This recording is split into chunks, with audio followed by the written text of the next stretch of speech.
It's very evident that we need to take care of the ocean.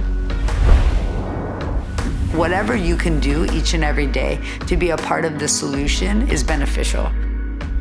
Surfers want to protect and make sure that plastic and things aren't entering into the ocean. It's easier to be inspired by people that are making conscious choices that lessen their impact on the environment. Maybe some of that can come from what we're doing and from these products. The ocean, it's a relationship that I want to share with my son. I saw him start picking up trash. I didn't ask him to, and he just started doing exactly what I did.